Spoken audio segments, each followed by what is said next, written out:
Hi guys, here's a little series that will kind of be a balance exercise. We'll work on those deep muscles of the side of your hip, but it's also really meant to be a hip mobility series. So you're going to start out with your hands on your hips.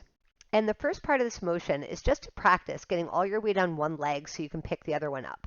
And so that can be as simple as just a weight shift where you're not even lifting the leg, we're just getting the weight off of it. Or you can explore putting your weight on one knee and taking the other leg out to the side. It does not have to be wobbly like that if you don't have to wobble. Now, I'm going to do it a little different every time just to show you this is really just about you adapting. In general, try to push yourself up away from the floor so you're driving the knee down. And so even if you have to tilt a little bit or wiggle to find it, you'll still feel like you're engaging the deep stabilizing muscles in your hip. Okay, so getting the weight there will lead us into freedom in this hip as we start to move it. So now I'm going to have you do that same weight shift, and then you're going to pick your other leg up with the knee turned out to the side, and then lay it back down. And just keep repeating that. Notice how I've changed. My body is centered, shifting out of the way and getting up there, and then shifting back into center. I want you to keep going. I'm going to turn sideways. Do not follow me. I want you to see the variety of where I can land this leg. So I can treat it like Captain Morgan on the Reformer, where the leg's a little forward like it would be on the track. Or I can try, if I have more range of motion in the hip, to put it more back in line with my knee. Next time it goes up, leave it there. So I want you to work within your comfort level as you do these, but comfortable and stretching the inner thigh. All right, so here we are in our Captain Morgan pose.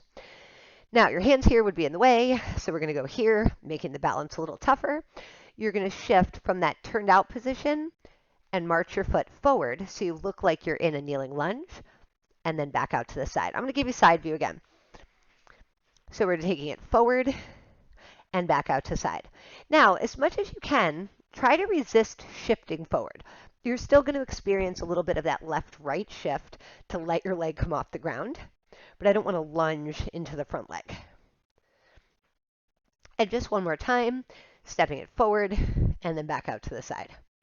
All right, the next phase of this, we're going to do a forward hinge, so you'll get both views again.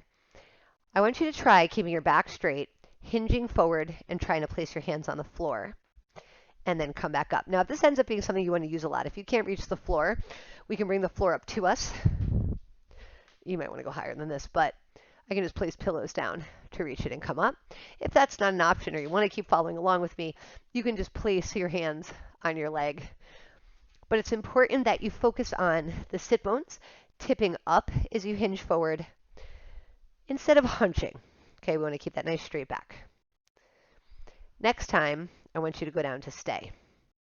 Now, if you cannot reach the ground, you're going to bring your leg back down, get onto all fours, and then reset the leg out to the side. Okay, so wherever you've landed your hands is probably a little too close for the next piece. So you're going to walk forward by about a palm sprint. I'm going to keep the turn out of my leg, and now I'm going to do our classic weight shift back and forth. So I'm going to shift back towards my feet and then forward over my hands, maintaining that neutral spine the whole time. So bonus, we get to do a little wrist work and shoulder stability. And we're going to do this 2 more times. So this is meant to be a stretch in this hip. I'm hoping you're feeling that. And 1 more time. And those are your moves. All right. We're going to make this a long video, and we're going to do the other side together too. So back to the beginning, hands are on your hips, and we're just playing around with that weight shift. So I'm driving the weight into the opposite knee and playing around with a little leg lift. And I'm going to do each one differently, hopefully, so that you know balance work is unique every time you try it. My really little one, just taking the weight. Even when I try to do little, I'm real wobbly. Okay, 1 more. Now let's try that leg lift. So I'm going to drive into my stabilizing leg and take the other leg up and out. And then back down. And then up and out into the rotation. And lower. And you'll probably notice one side you're better at this than the other. That is not weird. And we'll do that 1 more time. So just coming into that turned out Captain Morgan to start. Genie arms, and now you're going to march.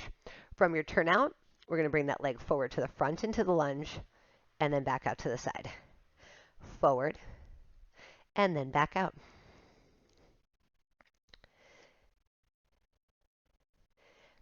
Okay, and allow for that little bit of range changing. And you're just going to do one more time to the front and back out. I'm going to pivot sideways so we can get that hinged forward position. All right, so once I'm in my turnout, remember variable how much that's going to be. You just want somewhere where you're stable and able to maintain the turnout. We're going to hinge forward again. So grabbing your prop if you need it, putting your hands down, and then engaging your abs and your glutes to bring you back up. And then down and lift. Sit bones tipping up so you hinge forward and up and down, ow, and left. Sorry, that ow is nothing. I just hit a weird little crumb on the floor, but it got me just like right in the crease of my finger. All right, you're going down to stay, and then crawl your hands out to your crawled position. I'm just waiting for a count of 5 in case you had to get down the other way. Now we're going into our weight shift, so the pressure is going to be in the heels of the hand, but I want you to really spread those fingertips apart, shift yourself back and forward, and just get that little rock going. And shift and lift. And let's do 4 more of these. And 3, 2, and 1. And nothing fancy to say there. Sorry about that. All right. So hopefully this series will be good for your hips. I got this from one of my friends in London named Damani Walker, another Pilates instructor. I hate taking credit for something I didn't make up. There's your daily movement nudge. Enjoy.